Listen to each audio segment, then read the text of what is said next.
নমস্কার বন্ধুরা, কেমন আছো তোমরা সবাই? আশা করি সবাই খুব ভালো আছো। আজ আবারও চলে এসেছি নতুন একটি ভিডিও নিয়ে একদম সকালবেলায়। আশা করছি সবাই সুস্থ আছো, যে যেখান থেকেই বসে ভিডিও দেখছো সবাই নিরাপদে রয়েছো।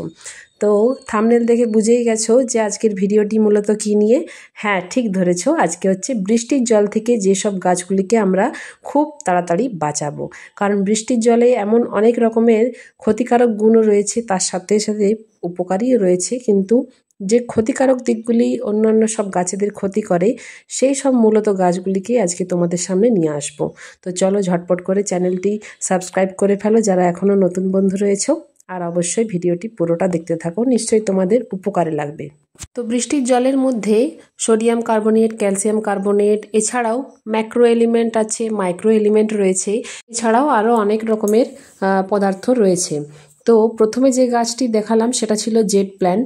জেড প্ল্যান্টটা মূলত বৃষ্টির জল থেকে কিন্তু আমাদেরকে বাঁচাতে হবে, কারণ মূলত জেড প্ল্যান্ট হচ্ছে সাকুলেন্ট প্ল্যান্ট। তো সেই সাকুলেন্ট প্ল্যান্ট কিন্তু নিজেদের পাতা কাণ্ডের মধ্যে জল সঞ্চিত করে রাখে, তাই সেইগুলোকে কিন্তু জল ওভার ওয়াটারিং একদম চলবে না।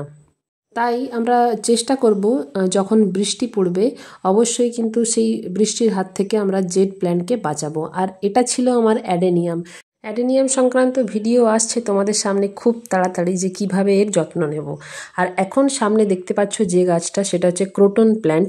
তো এই ক্রোটনের নানান রকমের ভ্যারাইটি আছে। তো এই ক্রোটন প্ল্যান্ট কিন্তু জল একদম পছন্দ করে না। তাই বৃষ্টির জল যখন হবে মানে বর্ষাকালে, এদেরকে কিন্তু আমরা শেডের মধ্যে রাখবো।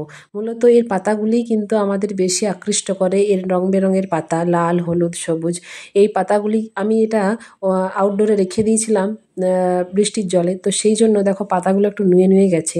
তো আজকে এটাকে এরপর আমি শেডের মধ্যে নিয়ে চলে যাচ্ছি। তো সেই জন্য একটু ভালো করে পরিষ্কার করে নিচ্ছি। প্রথম কথা, সত্যি বলতে এটা জানতাম না যে এই ক্রোটন প্ল্যান্ট কিন্তু জল সহ্য করতে পারে না, বৃষ্টির জল। তো সেই ক্ষেত্রে এটা যেহেতু রোদে রাখলে এর পাতাগুলোর রঙগুলো একই রকম থাকে, তো সেই জন্যই এতদিন এটা রোদের মধ্যেই ছিল, খুব সুন্দর ছিল। কিন্তু এই বৃষ্টির জল পেতেই কিন্তু এটি একদম কেমন হয়ে যাচ্ছে। তো সেই জন্যই তোমাদেরকেও বলবো তোমরা এটা খেয়াল রেখো যে ক্রোটন প্ল্যান্ট, নানান রকমের যে ক্রোটন প্ল্যান্ট থাকবে সেগুলোকে কিন্তু আমরা ইনডোরে রাখবো, মানে ইনডোর বলতে শেডের মধ্যে রাখবো। আর এটা হচ্ছে একটা পাতাবাহার গাছ। সমস্ত রকমের পাতাবাহার গাছ কিন্তু বৃষ্টির জল সহ্য করতে পারে না, কারণ এদের এমনিতেই জল একটু কম দিতে হয়। তো সেই ক্ষেত্রে বৃষ্টির জল যে হতেই থাকে ক্রমাগত, সেই ক্ষেত্রে কিন্তু এদের প্রবলেম হয়, এরা কিন্তু রুট ক্লট হয়ে মারা যেতে পারে। তো সেই জন্য বৃষ্টির জল যখন হবে অতিরিক্ত, তখন কিন্তু আমরা এদেরকে শেডের মধ্যে রাখবো। সেমি শেড বা কোনো ব্যালকনির ভিতরে বা একদম ইনডোরেও কিন্তু রাখতে পারি। আমার আরেকটা পাতাবাহার আছে জাস্ট এরকমই টাইপের, ওটা কিন্তু আমার একদম ভিতরে আছে, মানে একদম পুরোপুরি ইনডোরে। পুরোপুরি ইনডোর বলতে সেখানে দরজা খুললেই কিন্তু রোদ আলো বাতাসটা আসে, সিঁড়ির মধ্যে আছে, তোমরা হয়তো অনেকে দেখে থাকবে। তো সেই হচ্ছে এই পাতাবাহার গাছ। আর এরপর আসছি যে গাছটা, সেটা হচ্ছে রিও প্ল্যান্ট। এই রিও প্ল্যান্ট কিন্তু জল সহ্য করতে পারে না বেশি। তো সেই জন্য আমরা একেও কিন্তু বৃষ্টির জলে খোলা ছাদে একদম রেখে দেব না। এটা একদম ইনডোরে, মানে বাড়ির ভিতরেও ভালো গ্রো করে আর ব্যালকনির ভিতরেও ভালো গ্রো করে। এটা আমার কাছে দেখো অনেক রকমের আছে। তো এইটা বৃষ্টির জলটা হালকা ছিটে ফোঁটা পেয়েছে, যেহেতু সাইডে থাকে তো রেলিংয়ের সাইডে, তো সেই রকম হলে কোনো অসুবিধা নেই। কিন্তু ডাইরেক্ট যে একদম বৃষ্টির জল পুরো পাবে, টবের মধ্যে জল জমে যাবে, সেটা কিন্তু সহ্য করতে পারবে না এরা। নেক্সট যে গাছটির কথা বলবো সেটা হচ্ছে নয়নতারা। এই নয়নতারা গাছ কিন্তু বৃষ্টির জল একদম পছন্দ করে না, কিন্তু এরা রোদ খুব ভালো পছন্দ করে। এরা মূলত আউটডোর প্ল্যান্ট, কিন্তু যখন বর্ষাকালের সময়টা আমরা চেষ্টা করব এদেরকে শেডের মধ্যে রাখার, কারণ বৃষ্টির জলে এদের কিন্তু ক্ষতি হয়। এটা কিন্তু গাছটি বেশি দিন বাঁচবে না, মারা যাবে। তাই বর্ষাকালটা মূলত চেষ্টা করতে হবে আমরা এদের। দেখো আমার কাছে ছোট্ট ছোট্ট যেগুলো আছে আমি সব কিন্তু শেডের মধ্যে নিয়ে চলে এসেছি। তাই বর্ষাকালের সময় নয়নতারা গাছকে অবশ্যই কিন্তু আমরা শেডের মধ্যে রাখবো, বাইরে খোলা ছাদে একদম রেখে দেব না। তো আজকে মূলত এই সব গাছ নিয়ে আলোচনা করছি তোমাদের সামনে, নিশ্চয়ই তোমাদের উপকারে লাগবে। পুরো ভিডিওটা ধৈর্য সহকারে দেখো। আর অবশ্যই তোমার বন্ধুদের সাথে শেয়ার করো। যারা নতুন নতুন ছাদ বাগান করছে তাদের নিশ্চয়ই খুব উপকার লাগবে। আর এখন বর্ষাকালে কিভাবে জলের হাত থেকে বাঁচাবো, কোন কোন গাছগুলোকে বাঁচাবো, এগুলো চিহ্নিত করাও কিন্তু খুব একটা জটিল ব্যাপার। আর এরপর যে গাছটি নিয়ে এসেছি তোমাদের সামনে সেটা হচ্ছে অ্যাগ্লোনিমা। এই অ্যাগ্লোনিমা গাছের পাতাগুলি এত সুন্দর, কিন্তু এই সুন্দরতা বজায় রাখার জন্য এদেরকে আমাদের শেডের মধ্যে রাখতে হবে। একদম চাইলে ইনডোরেই রাখবো। এটা মূলত ইনডোর প্ল্যান্ট। মূলত যে সমস্ত ইনডোর প্ল্যান্টগুলো আছে সমস্ত ইনডোর প্ল্যান্ট কিন্তু বৃষ্টির জল থেকে আমরা বাঁচিয়ে ভিতরেই রাখবো। এদেরকে কিন্তু কখনোই বৃষ্টির জলে ভেজানো একদম ঠিক নয়। বৃষ্টির জল পেলেই মানে এরা অতিরিক্ত যদি বৃষ্টির জল পায় তাহলে কিন্তু এরা একদম মারা যাবে গাছটা। তো সেই জন্য গাছ ভালো রাখতে হলে চিহ্নিত করতে হবে যে কোন কোন গাছগুলোকে আমরা বাড়ির ভেতরে রাখবো, কোনগুলোকে বাইরে রাখবো। নেক্সট যে গাছটা আসছে তোমাদের সামনে সেটা হচ্ছে সিংহনিয়াম।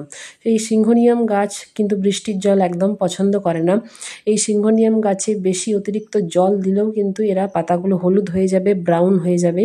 তো দেখো এখানে আমার কিছু কিছু পাতা ব্রাউন হয়ে গেছে, হয়তো ওভার ওয়াটারিংয়ের অভাব মানে ফলেই হবে। তো সেই ক্ষেত্রে একটা জিনিস করব, যে যে গাছগুলির পাতা দিয়ে ব্রাউন হয়ে গেছে সেই ব্রাউন পাতাগুলি কিন্তু আমরা হাত দিয়ে কেটে ফেলে দেবো। কারণ ওইগুলি অবশ্যই করা দরকার, সেগুলোকে খুঁজে খুঁজে, না হলে কিন্তু সব পাতাগুলি আস্তে আস্তে ওরকমই হয়ে যাবে। আর এখানে নিচের থেকেও কিন্তু দেখো ছোট্ট ছোট্ট পাতা বেরিয়েছে, কত সুন্দর দেখতে লাগছে বলো। এই পাতাগুলি কিন্তু মেন আকৃষ্ট সবার কাছে, পাতাগুলি এই শেপটার জন্য, আর সবুজ হয়ে থাকে, দারুণ লাগে দেখতে। তো এই সিংহনিয়াম গাছটি কিন্তু আমরা অবশ্যই শেডের মধ্যে রাখবো, কিংবা ইনডোরের ভিতর মানে বাড়ির ভেতরেও রাখতে পারি। তো এরপর যে গাছটি তোমাদের সামনে নিয়ে আসছি সেটি হচ্ছে স্নেক প্ল্যান্ট। এই স্নেক প্ল্যান্ট কিন্তু মূলত আউটডোর প্ল্যান্ট একদমই নয়, এটা হচ্ছে ইনডোর প্ল্যান্ট। ইনডোর বলতে একদমই ইনডোর, মানে এটা আমরা চাইলে বেডরুমেও রাখতে পারি। সপ্তাহে একদিন যখন রোদ খুব ভালো দেবে সেই একদিন যদি আমরা বাইরে বের করি তাহলেও হবে, না বার করলেও হবে। এই গাছটির তো কোনো ঝামেলা নেই। এই গাছটি কিন্তু আমরা বর্ষার জল থেকে, বৃষ্টির হাত থেকে কিন্তু বাঁচাতে হবে। বৃষ্টির জল এই গাছ একদম পছন্দ করে না। বর্ষার সময় যখন বৃষ্টি হবে তখন কিন্তু অবশ্যই আমরা একদম শেডে রাখবো। যদি শেডের মধ্যে জায়গা না থাকে তাহলেও কিন্তু আমরা ঠিক জায়গা খুঁজে, মানে বৃষ্টির জল যাতে না পাই সেরকম জায়গায় আমরা এই স্নেক প্ল্যান্টটিকে রেখে দেবো।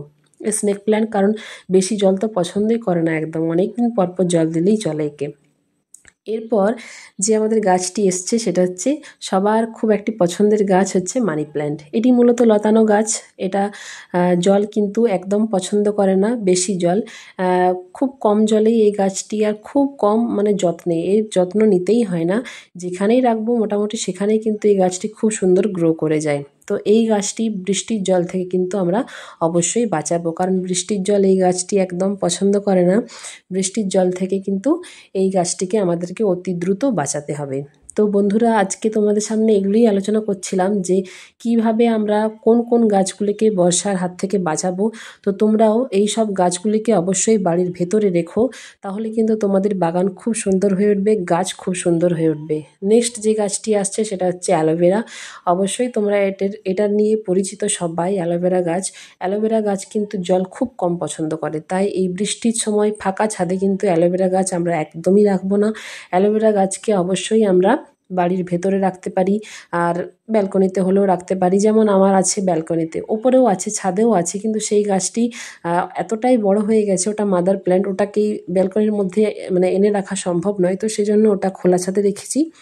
তো চলো আজকের মতো ভিডিও এখানে শেষ করছি। কেমন লাগলো ভিডিও অবশ্যই জানাবে কমেন্টে, ভালো লাগলে লাইক, কমেন্ট, শেয়ার। আর অবশ্যই যারা নতুন বন্ধু আছো চ্যানেলটিকে সাবস্ক্রাইব করে রেখো, তাহলে এত সুন্দর সুন্দর ভিডিও কিন্তু তোমাদের ফোনে চলে আসবে।